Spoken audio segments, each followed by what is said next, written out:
16절 말씀, 우리가 이번 달 테마 말씀으로 방송하고 사용하는 말씀인데요. 우리의 표 말씀입니다. 마태복음 5장 16절 말씀, 제가 한번 하나님의 말씀을 공독하도록 하겠습니다. 이같이 너희 빛이 사람 앞에 비치게 하여 그들로 너희 착한 행실을 보고 하늘에 계신 너희 아버지께 영광을 돌리게 하라. 아멘. 우리가 지난주부터 일주로 소금으로에 대한 말씀을 계속 나누고요. 아마 다음 주까지 나누면 우리가 어떻게 구체적으로 헌신할 수 있을까라고 3주에 거쳐서 이 부분을 저와 여러분들의 마음속에 좀 잘 새겨놓는 그런 시간이 되었으면 좋겠고요. 오늘은 그러면 과연 한국교회가 그동안 이 땅 가운데 사회적인 섬김을 얼마나 효과적으로 잘 해왔는지에 대한 데이터들을 자료를 좀 나누도록 하겠는데요. 그에 앞서서 두 가지만 먼저 선이해가 필요할 것 같습니다. 여러분, 그 장님과 코끼리 이야기는 들어서 아실 텐데요. 제가 인터넷에 찾아보니까 이 아조들이 많아가지고 여러 가지가 있는데 제가 찾고 찾아서 아마 이 이야기면 그 출발점이 좀 되지 않을까라는 이야기 하나 가지고 왔는데요. 내용인즉 이렇습니다. 이 날마다 길가에서 지나가는 사람들에게 이렇게 구걸을 하면서 사는 6명의 장님이 있었습니다. 이 장님 6분이 종종 이 코끼리에 대한 이야기를 듣기는 했지만 장님이기 때문에 한 번도 코끼리를 보거나 만져본 적이 없는 거예요. 실제의 코끼리를. 그런데 어느 날 아침에 마침 이 6명의 장님이 있는 길 앞으로 코끼리가 지나가게 되었습니다. 그러니까 난생 처음 만나는 이 기회를 놓칠 수 없어서 주인에게 잠깐 부탁을 하고 우리 6명이 코끼리를 한번 만져볼 수 있도록 허락을 해달라고 주인이 마음이 넉넉한 사람이니까 허락을 했는데 6명이 각자 이 코끼리를 만지게 되는 겁니다. 그러면 이 6명의 장님의 표현, 이런 표현들이 참 중요한데요. 첫 번째 장님이 코끼리 몸통에 손이 닿아서 만지게 되었습니다. 그러면서 아하, 그렇구나. 이제 난 이 동물에 대해서 모든 것을 알았어. 코끼리는 정확히 벽처럼 생겼구나. 이렇게 이야기를 했습니다. 이 표현들이 참 중요합니다. 두 번째 장님이 코끼리의 이 상아를 만지면서 야, 너 틀렸어. 코끼리는 전혀 벽같이 생기지 않았고 코끼리는 둥글고 매끈매끈하고 날카로워. 코끼리는 다른 무엇보다도 창같이 생겼어 라고 이야기를 했습니다. 이 세 번째 장님이 이 코끼리를 만지는데 코끼리 코를 잡게 된 거예요. 그러니까 처음 하는 말이 그 이야기를 듣고 야, 너희 둘 다 틀렸어. 놓을 수 있는 사람이라면 누구든지 코끼리는 뱀같이 생겼다고 말할 거야. 이렇게 이야기를 하는 거죠.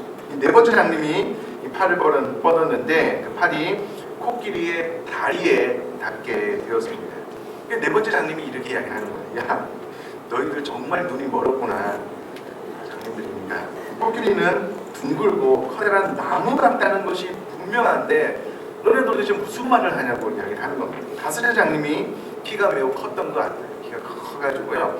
코끼리의 귀를 잡고 난 다음에 이렇게 이야기를 하는 거예요. 그 이야기를 가지고 난 다음에 야, 아무리 눈이 먼 사람일지라도 코끼리는 너희들이 말한 것과 전혀 같지가 않아. 이 코끼리는 정확하게 커다란 이 프라이팬처럼 생겼다. 이렇게 이야기를 하는 겁니다. 마지막 여섯 번째 장님이 마지막에 이제 코끼리 코를 움켜 잡으면서 이런 표현들이 참 중요합니다. 야, 이 멍청한 놈들아. 응? 너희들 다 어떻게 된 녀석들이냐. 이 코끼리는 벽같지도 창같지도 뱀같지도 않다. 물론 프라이팬 같지도 않다. 조금이라도 제정신이 바뀐 사람들이라면 이 코끼리는 밧줄 같다라고 이야기를 할 거야. 이 코끼리는 밧줄 같아. 이제 이렇게 이야기를 했습니다. 그리고 나서 코끼리 주인이 코끼리를 데리고 훅 지나가 버린 거예요. 그리고도 오랫동안 이 6명의 장님들은 자기가 만진 코끼리가 마치 전부인 것처럼 이야기하고 싸웠다라는 그런 이야기가 있습니다. 제가 인터넷에 장님과 코끼리를 찾아보니까는요, 사전에는 이렇게 설명을 해놓고 있더라고요.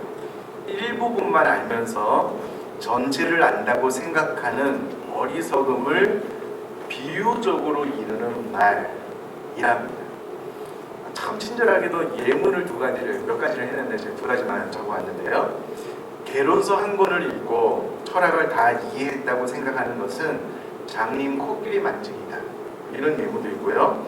장님이 코끼리를 만지듯이 어떤 현상의 일부분만 보고 전체를 말해서는 안 된다라고 이렇게 이야기해놓고 있습니다.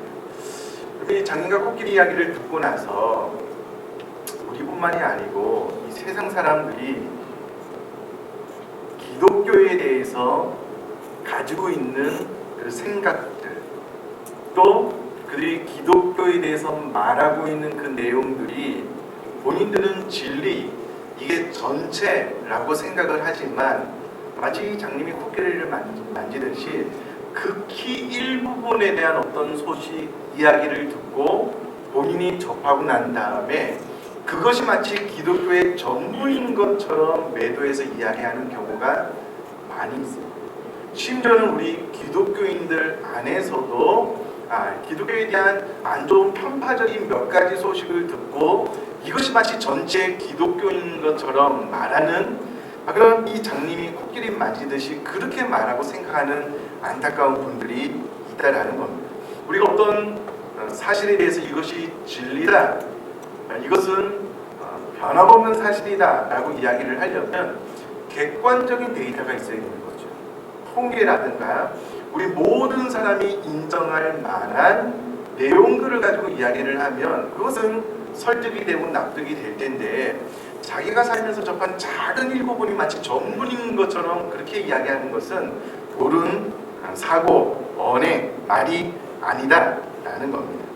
그렇다면 오늘 우리가 과연 한국교회가 빛과 소금의 역할에 대해서 그동안 많이 설교를 하고 우리가 올해 이 표를 가지고 나아가는데, 객관적인 데이터에 의해서 한국교회가 과연 이 땅 가운데, 이 나라 가운데 빛과 소금의 역할을 잘 했느냐, 이 부분을 제가 통계로 오늘 좀 보여드리도록 할 것이고요. 제가 웬만하면 PPT 설교를 잘 하지 않는데 오늘만큼은 좀 자료를 봐야 되기 때문에 그 부분을 말씀을 드리겠고요. 자, 이것이 이제 세상 사람들이 우리 기독교인들을 향해서 하는 이야기고요. 또 하나 우리가 생각을 해야 될 것이 무엇이냐면, 기독교인들 안에 있는 자기 정체성, 자기 확신에 대한 부분입니다.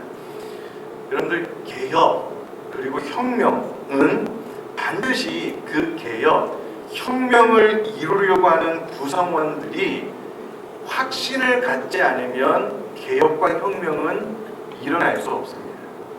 우리가 지금 이 빛과 소금의 역할을 잘 감당하자, 그래서 이 세상이 교회를 향한 이 사고의 팔을 한번 뒤집어 보자라고 제가 말씀을 드렸는데요.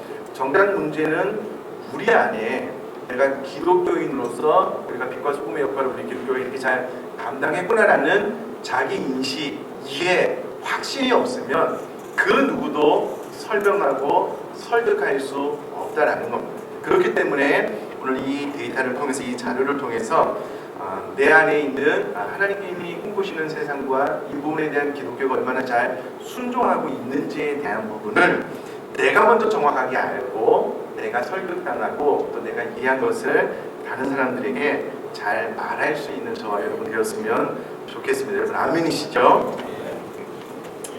그러면 한국교회 사회적 섬김 보고서를 또 자료에 의해서 좀 보도록 하겠고요. 제가 여러분 가능하면 올해부터는 좀 필기를 해주십사 부탁을 드렸는데, 오늘 이와 같은 내용은 필기를 하지 않고서는 도저히 설명을 할 수 없는 내용입니다. 혹시 펜이 있으시면 주보에라도 메모를 해놓으시면 좋겠고요. 가능하시면 여러분 설교 노트를 비싸지 않으니까 하나 사서 메모를 하는 습관을 가지시면 좋겠습니다. 한국교회 사회적 섬김 보고서에 대해서 말씀을 드릴 텐데요. 크게 5가지로 말씀을 드리겠습니다. 첫 번째가 사회복지, 두 번째가 교육, 세 번째가 대북지원, 해외 원조에 대한 것, 그리고 네 번째가 의료에 대한 것, 다섯 번째가 나눔운동, 자원봉사에 대한 5가지 부분으로 나누어서 말씀을 드리겠습니다. 가장 첫 번째가 종교단체 관련 사회복지사업 주요 법인 현황에 대해서 말씀을 드리겠는데요. 우리 기독교가 혹은 종교가 사회적 섬김을 이야기할 때에 가장 기본적으로 파악할 수 있는 영역이 사회복지 부분입니다. 이것이 세상 사람들이 피부적으로 와닿는 도움 가운데 가장 중요한 것이다라고 말을 할 수가 있겠고요. 우리가 사회복지에 대해서 이야기를 하면 가장 먼저는 종합사회복지관, 노인복지관, 아동복지관, 장애인복지관 등으로 분류할 수 있는데 이 데이터를 다 찾을 수가 없어서 그 첫 번째 종합사회복지관에 대한 부분만 먼저 말씀을 드릴 것이고요. 자, 이 자료가 제가 이제 목사이고 기독교인이기 때문에 우리 기독교인들에게 유리하기 위해서 만들어진 자료이냐? 그렇지 않습니다. 여기 앞에서 나오는 모든 자료들은요, 기독교윤리실천위원회에서 만든 자료인데, 특별히 문화체육관광부가 2009년 1월에 발간한 2008년 한국의 종교 현황이라는 자료, 그리고 본인들이 직접 전한 논문, 그리고 인터넷 자료들, 이 모든 것들을 취합해서 만든 자료임을 먼저 말씀을 드리겠습니다. 자, 그러면 종교단체 관련 사회복지사업 주요 법인 현황을 말씀을 드리겠는데요. 사단법인, 재단법인, 사회복지법인이 있습니다. 법인이 좀 다 다른데요. 불교가 사단법인으로서 이름으로서 종합사회복지관, 사회복지 사업을 할 때 이 복지관을 얼마나 만들어서 사회봉사를 하고 있느냐라고 했을 때에 사단법인은 불교가 15개 시설, 재단법인은 3개, 사회복지법인은 86개, 총 104개의 복지관을 운영하고 있고요. 개신교, 기독교입니다. 통계만 말하면 194개, 천주교는 58개, 원불교는 14개, 그 밖의 종교는 2개를 지금 현재 사회복지법인으로서 운영을 하고 있습니다. 통계를 말씀을 드리면 전체 사회복지사업 관련 법인의 비율을 산출을 해보면요, 개신교가 우리 기독교가 52.15%로 전체의 절반이 넘는 사회복지사업 관련 법인을 운영하고 있습니다. 이것이 2009년에 나와 있는 문화체육관광부가 발표한 통계입니다. 여기는 어떤 통계를 말해도 별로 좀 놀라지는 않지만 이건 전체 사회복지 시설 가운데 52.15%, 그러니까 천주교, 불교, 타종교 전체를 통틀어서 한 타종교의 복지시설보다 더 많은 비율을 우리 기독교가 운영하고 사회복지에 이바지하고 있다라는 겁니다. 자, 현장 넘겨주시면은요, 전국 종합사회복지관의 종교별 운영 주체 분류인데요. 이에 기독교윤리실천위원회가 사회복지법인과 별도로 국민의 복지 수요와 직접적으로 맞닿아 있는 전국 종합사회복지관 운영의 주체의 종교별 비율을 조사했습니다. 조사 결과 개신교가 45%로 나와 있고요. 이것은 한국사회복지관협회 홈페이지에 게시된 내용을 그대로 가지고 나온 통계입니다. 그러니까 조작할래야 조작할 수 없는 그런 통계이고, 이것이 우리 기독교가 사회복지를 통해서 빛과 소금의 역할을 잘 감당하고 있는 그런 내용입니다. 한 장 넘겨주시면요, 노숙인 복지 시설에 대한 자료가 있습니다. 이 부분은 2009년 2월 이천부 노숙인 실태조사 보고와 토론회를 한국교회 봉사단 주체로 개최로 이렇게 진행하게 되었는데요. 우리 기독교가 한국에 집을 나와서 노숙 생활을 하는 분들을 얼마나 효과적으로 잘 섬기고 있느냐라는 부분에 대한 통계입니다. 개신교는 54개 시설, 불교는 8개, 천주교는 5개, 기타가 19개로 성경에 보면 이제 거류민처럼 다른 나라에 와서 이 땅 가운데 이스라엘 백성들 가운데 이제 묻혀 사는 이들, 특별히 그들 가운데 마땅한 땅이 없어서 또 집도 잘 짓기 어렵고 힘들게 사는 그 거류민을 잘 돌볼 것에 대한 성경의 명령이 있는데요. 이와 같은 명령을 전체 비중 가운데 62.8%를 우리 기독교가 감당을 하고 있다라는 겁니다. 계속해서 교육 분야 보도록 하겠는데요. 이 교육 분야는 사회학자들이 말하는 부분 가운데 사회적 양극화가 고소득과 저소득의 결과는 결국은 교육의 양극화로 치닫게 된다는 겁니다. 특별히 3세계 가운데는요, 결국 교육이 그 나라의 미래인데 한국에 기독교가 들어왔을 때 가장 먼저 했던 것 중에 하나가 뭐냐면 병원과 학교를 세우는 일이고요. 우리 교회 또한 지금 이제 네팔에 학교를 세우려고 하는데 결국은 그 교육의 질이 그 사람의 질을, 삶의 질을 결정하거나 혹은 막대한 영향력을 끼치기 때문에 사회복지와 또 이 땅 가운데 빛과 소금의 역할을 잘 감당한다라고 했을 때에 교육시설을 얼만큼 많이 제공하느냐도 중요한데, 특별히 지역 아동센터, 그러니까 맞벌이 부부라든가 혹은 가정형들이 너무 어려워서 학원에 보내기가 어려워서 지역 아동센터를 통해서 그 자녀들의 교육을 위탁해서 이 지역 아동센터를 운영하는 이 부분을 또 조사를 해봤는데요. 이 부분은 전국 지역 아동센터 협회장, 그리고 부스러기 사랑 나눔회, 그리고 한국교회 봉사단의 의뢰로 수행한 개신교 운영 지역 아동센터 실태 조사 보고입니다. 제가 이렇게 구체적으로 이야기를 하냐면 이런 이야기를 하면 뭐 조작된 것 아니냐, 기독교 쪽으로 뭐 유리하게 하려고 한 것 아니냐, 사회 사람들이 이렇게 이야기하는데 아닙니다. 정확한 자료에 의한 겁니다. 자, 그러면 전체 이 나라 가운데 지역 아동센터가 얼마나 있느냐라고 했을 때에 3,013개의 지역 아동센터가 있는데요. 이 가운데 우리 개신교, 기독교가 운영하는 지역 아동센터가 얼마나 되느냐라고 했을 때 1,601개가 우리 기독교가, 개신교가 운영을 하고 있고요. 이것은 전체 지역 아동센터 중 53.13%를 개신교가 운영하고 있다라는 내용입니다. 그러니까 이 한국의 개신교와 기독교가 이 사회를 위해서 적지 않은 헌신과 노력을 하고 있는 것을 알 수가 있습니다. 자, 특별히 이 가운데 우리 교회는 장로교 합동에 소속된 그런 교회인데요. 그러면 이와 같은 많은 개신교 교단 가운데 지역 아동센터의 교단별 현황을 한번 보게 되면은요, 구세군은 5개, 기독교 강의는 52개, 기성은 9개, 기장은 27개, 기하성은 20개, 성공회는 2개, 통합은 92개, 우리 합동은 128개로 이 기독교 전체가 운영하는 지역 아동센터 가운데서라도 가장 많은 부분이 우리가 소속된 장로교 합동에서 운영하고 있는 센터다라고 이해를 하시면 좋겠고요. 그럼 이런 부분에 대해서 우리가 자부심을 가지셔도 됩니다. 자, 계속해서요.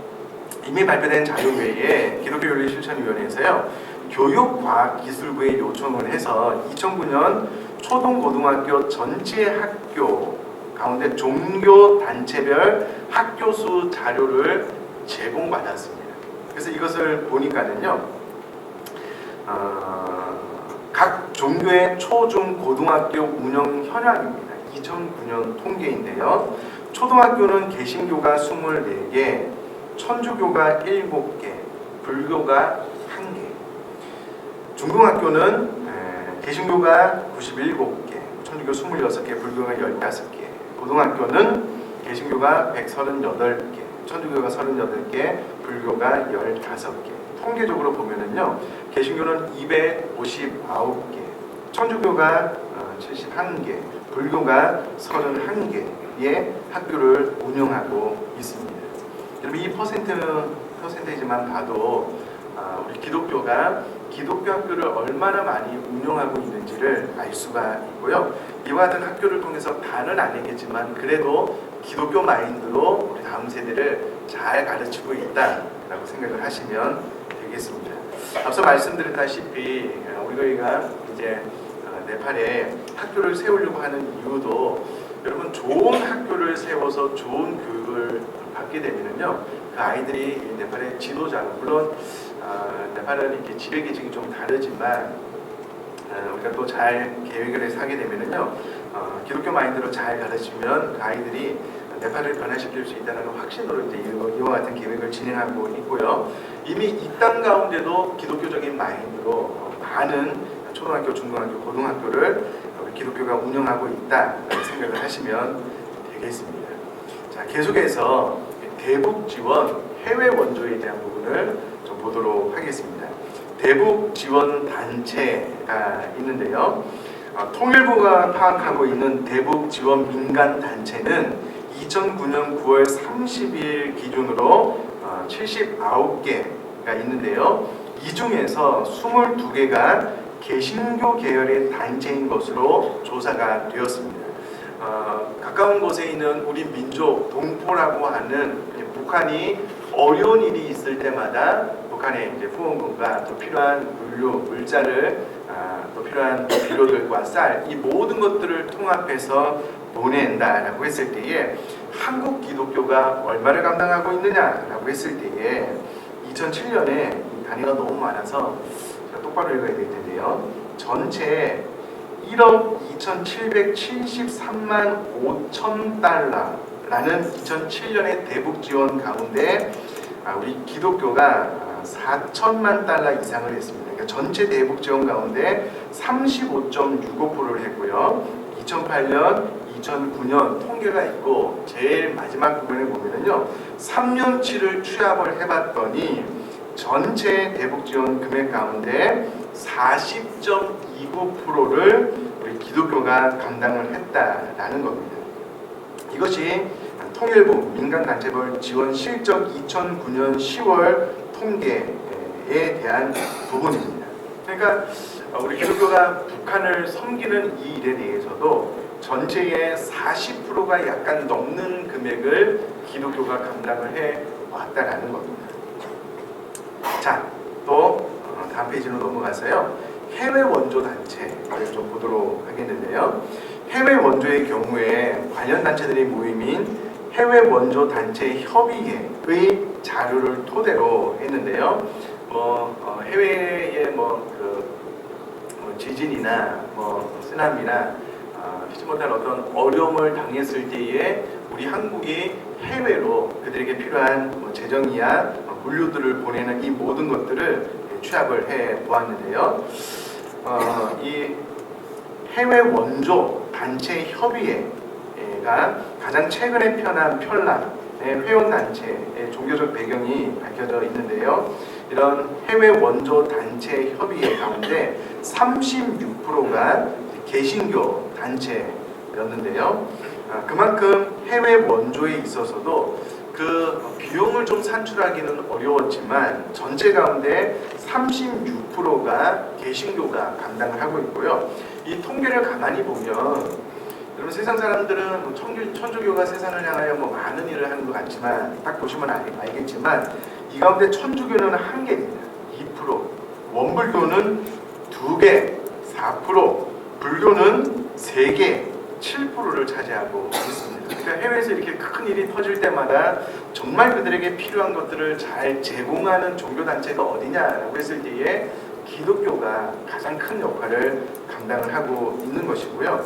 여러분, 우리 교단도 우리 노예도 이 앞전에 우리 태국에서 큰 지진이 났을 때에 우리 노예 차원에서도 후원금을 보냈고 교회 차원에서도 후원금을 보냈습니다. 그런데 우리 한국 기독교는 오른팔이 한 일을 왼팔이 모르게 하라는 예수님의 명령처럼 이런 통계에 들어가지도 않아요.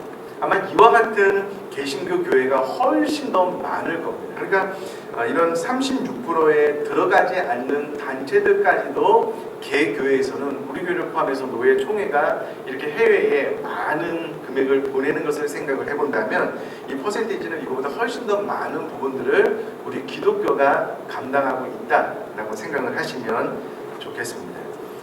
우리가 또 가까운 시간 안에 이제 다음 주 주일 오후 예배가 끝나면 태국으로 갈 텐데요. 태국도 마찬가지입니다. 가서 그들에게 필요한 어떤 학용품들, 그들에게 필요한 또 의료용품들 이제 뭐 축구공대 이런 것들이 이제 다 후원하고 올 텐데요. 이 모든 것들도 다 이곳에 포함되어 있지는 않습니다. 그런데 한국의 그 개신교가 여름이나 겨울에 해외로 나가는 이런 해외 선교 팀들의 규모를 다 파악할 수는 없지만 엄청난 물량이에요. 여러분 그 공항에 가보면 모르겠습니다. 제가 보기에는 적지 않은 숫자가 여름 겨울에 놀러 가는 것이 아니고요. 해외 선교팀으로 각 개교에서 많이 보낸다면 이런 통계는 훨씬 더 상회할 것이다 라고 생각을 합니다. 자, 계속해서 의료 부분을 좀 보도록 하겠습니다. 의료기관인데요. 문화체육관광부의 2008년 한국의 종교현황 자료에 보면 병원급 이상 의료기관의 종교계 관련 통계 조사가 있는데요. 모든 통계 가운데 유독 단 하나 천주교가 앞서는 것이 이 의료 분야입니다. 우리 기독교는 전체 병원급 이상의 의료기관을 말하고요. 개신교는 49개로 29%를, 불교는 20개로 12%를, 기타 종교가 19개로 11%를 차지했는데요. 천주교는 81개로 48%를 차지하고 있습니다. 그러니까 이 땅 가운데 있는 이 사회를 향한 어떤 봉사 가운데 이게 또 병원급 이상이니까는 앞서 말씀드린 모든 것들은 어떤 수입 사업은 아니잖아요. 근데 이제 병원은 좀 색깔이 다르긴 한데요. 어찌되었건 천주교가 단 하나 앞서고 있는 것은 이와 같은 의료기관의 어떤 통계, 의료기관의 어떤 설립, 이것이 단 하나 좀 많이 앞선다라고 보시면 좋겠습니다. 자, 계속해서 우리 장기기증운동, 나눔과 자원봉사에 대한 부분입니다. 나눔운동의 종교별 기여에 대한 조사로 국내의 대표적인 장기기증 단체인 사랑의 장기기증운동본부로부터 장기기증 등록자의 종교별 현황을 제공받아서 분석한 통계입니다. 이것이 2009년 통계인데요. 사랑의 장기기증운동본부가 홈페이지를 통해서 밝히고 있는 누적 장기기증 희망 등록자가 36만 3,496명입니다. 이는 국립장기이식관리센터에 등록되어져 있는 58만 6,407명의 62%에 해당이 되는 겁니다. 그러니까 이 땅 가운데 살고 있는 모든 사람이 내가 혹시라도 어떤 일이 있으면 내가 장기기증을 하겠습니다 라고 한 사람들 가운데 62%가 기독교인이다라는 겁니다. 몇 년 전에 우리 교회도 이 장기기증운동본부에서 다녀가서 거의 대부분의 성도님들이 많이 장기를 기증하겠습니다라고 사인을 했는데요. 이와 같은 것들이 모이다 보니까 62%에 해당이 되는데요. 자, 그러면 전체 이 인원 가운데 1991년부터 2009년 10월 현재까지 누적된 통계를 보면은요, 1991년부터 2009년까지의 통계를 보면은요, 전체가 29만 4,888명이 내가 장기기증을 하겠다라고 사인을 했는데, 그 가운데 원불교는 75명, 천주교는 2,755명, 불교는 천주교가 27,155명, 불교는 32,885명, 개신교는 23만 4,773명. 그러니까 누군가 장기, 눈의 그 감압도 포함을 해서 신체의 장애로 인하여 정상적인 삶을 살지 못하는 그런 어려운 이들에게 내가 혹시라도 뇌사 상태에 빠지거나 혹은 사고로 내 생명을 잃게 되면 내 장기를 그들에게 기꺼이 기증해서 그들로 하여금 새로운 삶을 살게 하는데 내가 조금이나 좀 보탬이 되겠습니다 라고 서약한 이 많은 사람들의 통계를 보면은요, 이 천주교, 불교, 몽불교 전체를 합친 것보다 훨씬 더 많은 개신교의 사람들이 내가 장기 기증을 하겠습니다라고 서약을 했다는 겁니다. 저희 교회가 이미 오래전에 장기 기증 운동을 해서요, 몇 년이 지났고 우리 교회 새가족분들이 많아서 가능하면 올해가 이제 빛과 소금으로 삶을 실천하기 위해서 가능하면 올해에 한 번 더 장기 기증 운동본부를 좀 초청을 해서 한 번 더 좀 서역을 하는 시간을 가졌으면 좋겠다라고 생각을 하고요. 뿐만 아니라 우리 교회가 또 이제 컨벤션을 통해서 우리가 해외에 있는 어려운 이들을 이렇게 후원하는데 아마 그것도 올해 좀 한 번 더 해서 가능하면 한두 명이라도 좀 더 후원할 수 있으면 좋겠다라고 생각을 하는데요. 여러분 올해 기회가 올 것입니다. 생활자분들 기도하고 기다리셨다가 기꺼이 사인을 해주시면 그럼 사회가 죽고 나면 그냥 뭐 한 줌의 죄로 바뀌는 거잖아요. 아무 의미가 없는 건 아니겠습니까? 그런데 내 장기를 좀 다른 사람에게 기증해서 그 사람이 새로운 생명을 얻을 수만 있다면 그것처럼 의미 있고 가치 있는 일이 어디 있겠습니까? 자, 중요한 것은 이와 같은 일에 앞장서는 대부분의 사람들이 우리 기독교인들이다라고 생각을 하시면 좋겠습니다.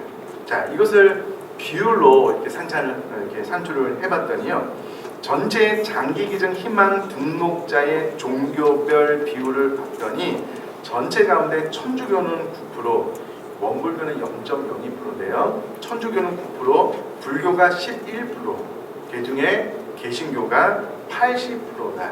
그만큼 이 땅 가운데 자기 가족 가운데 육신적인 질병으로 인해 고통당하는 그들을 향한 마음을 잘 흘려보내는 종교단체가 바로 기독교다라고 생각을 하시면 좋겠습니다. 자, 마지막으로 자원봉사 영역입니다.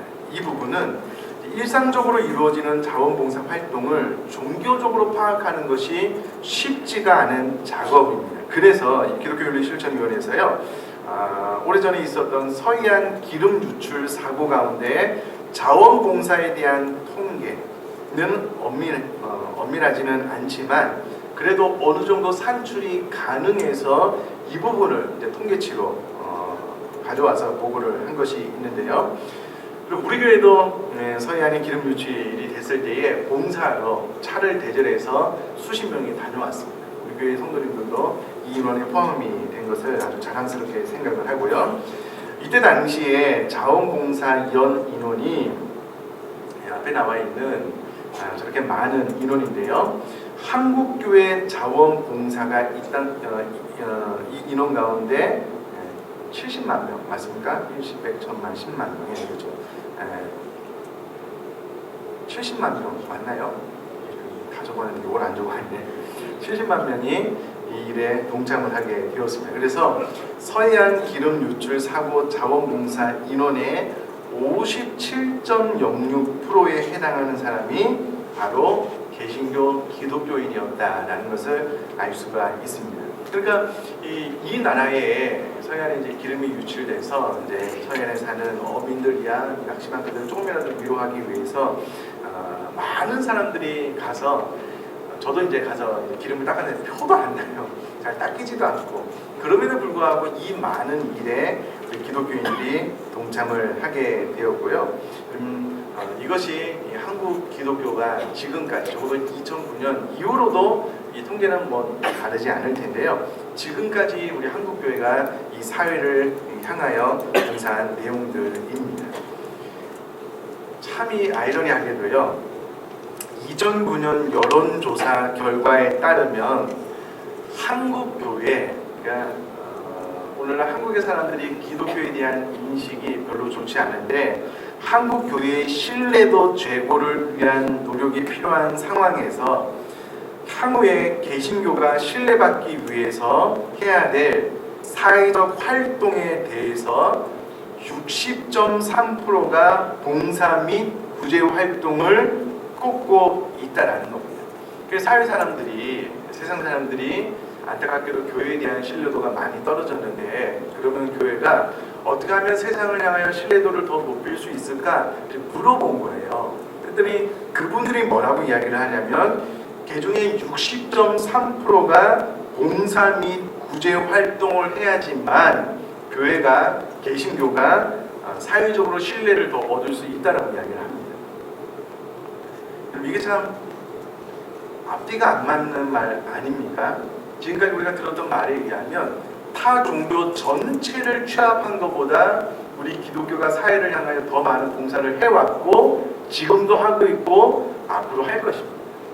여러분 천주교, 불교, 뭐 다른 종교 전체를 합친 것보다 우리 기독교가 더 많이 봉사를 했어요. 그러면 이 말대로 하자면 우리 기독교가 개신교가 사회적으로 더 신뢰를 받기 위해서는 사회적 활동에 대해서 60.3%가 봉사 및 구제 활동을 꼽고 있다면 개신교가 한 90%는 감당을 해야지 우리를 신뢰하겠다는 겁니까?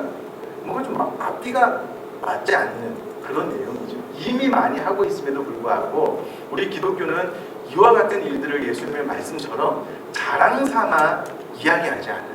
아마 이런 내용도 교회가 세워진 지 만 10년 안에 이런 데이터를 여러분들에게 제공하는 것도 처음이고, 개신교는 이 오른손이 하나님을 왼손이 모르게 하라는 예수님의 명령들처럼 자랑하지 않습니다. 드러내지 않아서 잘 모르는 거예요. 그러나 통계적으로 보면 이와 같은 좋은 일들을 빛과 소금의 역할을 한국교회가 잘 감당을 했다라는 것에 대한 자부심, 우리 안에 있는 우리 기독교가 참 대단하구나라는 확신이 있었으면 좋겠고요. 그럼에도 불구하고 세상 사람들이 사회를 향하여 봉사 및 구제 활동을 교회가 더 잘해주면 우리가 교회를 신뢰하겠다라고 말한 부분이 있기 때문에 우리가 올 한 해 동안 어떻게든 이 빛과 소금의 역할을 잘 감당함으로 일단 우리 안에 있는 기독교에 대한 의식을 바꾸고 세상 사람들이 교회를 향한 이 기독교에 대한 인식을 바꿔놓을 수 있는 그런 봉사와 구제 활동이 저와 여러분들 가운데 있었으면 좋겠고요. 그러면 마지막 우리가 어떻게 하면 좋겠느냐, 구체적인 방법을 다음 주에 저희 여러분들이 함께 말씀을 통해서 좀 고민하고 좀 몇 가지를 제시하도록 하겠습니다. 자, 이 시간 오늘 말씀을 통한 어떤 은혜라기보다는 우리 인식에 대한 변화였기 때문에요. 이와 같은 내용을 통해서 우리가 한 가지는 분명히 알게 되었을 겁니다. 천주교가 잘하는 것 같지만, 불교가 다른 종교가 잘하는 것 같지만 우리 기독교가 너무나도 잘해왔구나라는 이 분명한 인식이 있었으면 좋겠고요. 이제 우리가 세상 사람들 향해 이야기할 때 당당하게 장님 코끼리 만지듯 그런 편파적인 생각 말고 구체적인 데이터를 가지고 한번 이야기를 해보자, 이렇게 해서 좀 설득하고 이야기할 수 있는 저 여러분 될 수 있기를 주님의 이름으로 축복합니다. 우리 마지막으로요, 이 찬송 한번 하나님 앞에 드리고 기도했으면 좋겠는데요. 미랄이라는 곡입니다.